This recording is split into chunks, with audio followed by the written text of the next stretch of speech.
What's good with the YouTube? You already know. Big Flacco with a convict's perspective, and I'm smashing, dashing, sliding on through with a little bit of energy. Please hit the like, subscribe, comment, do all those things to help support this channel, and hit that bell notification for future fire content. So, as you can tell by the title and thumbnail, we're going to be discussing a former Familiano who was one of the only ones, I believe, and have been told to catch a body in regards to the implementations and orders of non-existing with Southsiders on the yard. It happened in Fci-Greenville, Chicago, which is out there towards Illinois. Now, before I go into this topic, where I'm going to explain something to you, prior to the non-existing orders with Southsiders in Cali, AB, and MA, right? These should spread people thin throughout the United States. You know, the population of Norteños are very small compared to other groups that are way bigger, right? The Southsiders are pretty much in a lot of locations, the Baisas, some of the Texas Famas, right? Latin Kings and whatnot. So you have so many states to play with, right? Sometimes they spread you thin to where you could be sent to a prison like, Midwest, back east, to where there may not be any homeboys with you, or there may be very few. And that's how the Cali card came into play, basically, too, as well, because you have two Surenos, one Norteño, and one Bulldog, and you're in a prison in New York. Of course you're going to band together. You got some people over there that will try to take your fucking manhood if you have weak numbers like that. And that's the fucking truth. And back then, there was no complete, really guidance. If you were somewhere on the West Coast, you had it a little bit better than other people, right? So you had an individual that entered the system. His name was Jasper from Sacra, right? I'm going to talk about his standings in a little bit, right? He was a carnal one time, I know, and he was claiming carnal in the feds. He entered the feds around 2004, okay? And, he receives order. These orders were given to every single Norteño. When you run into someone, you fucking give them this order, these directives, this is what time it is. We're not going to be on the yard with any Cali MA or Surenos, which it was different before. So he ends up in FCI, like I said, Springfield, Jasper. He's the only Norteño in this yard. Like I said, back in those days, it wouldn't be uncommon. Now, I'm pretty sure you had people from all these facilities that were low in numbers, that some just didn't want to regard it, some maybe locked it up, and some maybe took flight. In Jasper's incident, he gets a piece and goes to yard and basically carves up a Sureño, right? Kills him. Now, when he hit the system, this was in 2004 when he hit the system. This was years later, okay, and he ends up receiving a life sentence. He was only doing 10 years. Now, I remember hearing Jasper's name a long time ago when he was a bro, then when he became a C, right? And I didn't hear no information about it. He kind of went MIA for a while, it seemed like, right? Apparently, he landed in the feds. Eventually, he landed in places with Rico, Michael from Fresno, and other NF members, He was on, I think, USP Coleman, I think it was. I want to say Coleman or Polak, right? When there was a bunch of NF members there at that time, right? So he was in contact, right? Now, what ends up happening, lo and behold, there's issues going on, as you know, with the state and feds, right? This is when the state was trying to deem Corny and Skip, and they tried to demote them, that they had no authority. Then they sent word that this is only to go into NEC's hand, but Corny or Skip. And they tried to sit there and deem Corny and Skip. And one of the names that they mentioned, right, in their filter was Jasper, right?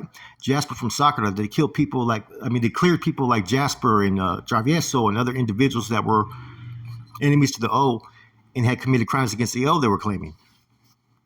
The way it was written, the filter was like this. It said that the federal brass will surround themselves with degenerates like Jasper and Spider de Sacra. They made claims about the situation with Mateo and Baby Joker about plotting to overtake the O's leadership in the state. Then they brought up the conversations that were being on YouTube. So all on that filter, it brings up Jasper's name. So there was a lot of questions, right, that according to what the state was saying, that Jasper's been deemed for a long time, but no one in the feds had known this. So it was kind of being questionable whether it was a legit claim or if this was just a claim that someone was trying to push. You got to remember, Spiders was good in the feds. We know that. We know Spider at one time was deemed, right, but he was brought back. The same could be said maybe of Jasper. I don't know. I can't speak on what I don't know. In any event, Jasper ended up out of nowhere when information came out from these filters. He ended up out of nowhere was transferred to SHU, and then he went from there to a non-active yard to where dropouts go. So eventually Jasper dropped out or whatnot, or was found out. I don't know.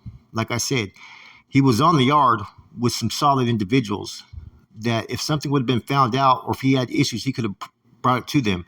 Maybe he didn't know. Who knows? Like I said, I just know the fallout from it.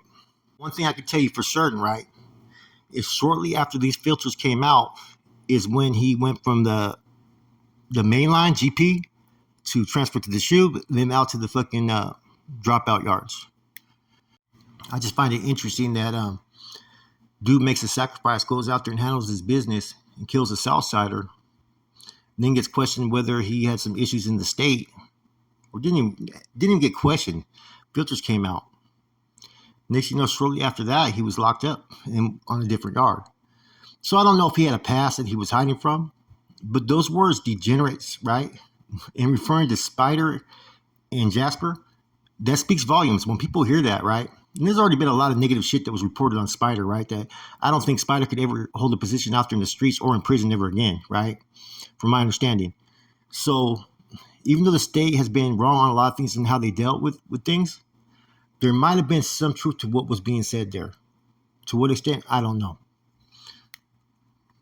But he was in the feds functioning as a C up until he pretty much departed. And I think there was some issue that he got into also with a young recruited C from out there in Tulare County.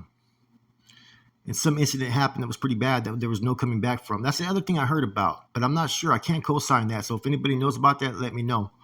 I forgot where I heard that from. All I know is he ended up no good, and he's doing life. In any event, man, you know, Tim Snow did a pretty good video there on Texas Prison Stories, man. Shouts out to Tim Snow. You know, I hope he understands that the whole purpose of that video was not to break down or identify, you know, the Texas, you know, groups or FAMAS or Blast, right? It was to say how the relationship was established, right? One. Number two, Mad Dog was the ones that put it together for the NF in North Daniels. BOP is the one that fucking offered this suggestion. Okay, but of course you guys know there's protocol procedures on the NF North Daniels side. They're still going to go out there, but if there's issues, there are going to be issues. And that's what I mean by establishing the relationship and rapport. The other groups, they have their leaders. They did their thing as well. It's not saying one's superior to the next, because none of these groups are superior over each other, man. And the numbers are going to change from location to location, right? And as far as the Blast, I did a video on Tango Blast. You guys can check it out. Go review it, man. And, you know, I broke down my understanding, their history and whatnot, which is pretty much similar to what, you know, Tim briefly alluded to. And I get where Rojo was coming from on that, was he was saying how the California organizations who do have a tight grip on these factions that are under them, right? This is how in California it would be looked at if it was to happen, something similar to that, right? And that's all he meant, man. Texas rock's different, man. And I was talking to a homeboy in the feds, and he said, man, he goes, yeah, they've been on yards with the homeboys. And he said that, you know, they did. He goes, imagine if all the North Daniels who are not under the organization, or all the Surenos who are not a part of that organization, decide to say, fuck that, we're not going to do this no more. You guys are in the SHU, you don't dictate us. He said that's exactly what the Tango Blast did, is they're light years ahead of all the individuals in California. And they're not part of it, they don't have to be part of it, which is the truth, you know? So it was a good way he explained it, man. He goes, it'd be the same thing if the North Daniels and Surenos did it. He goes, but they don't.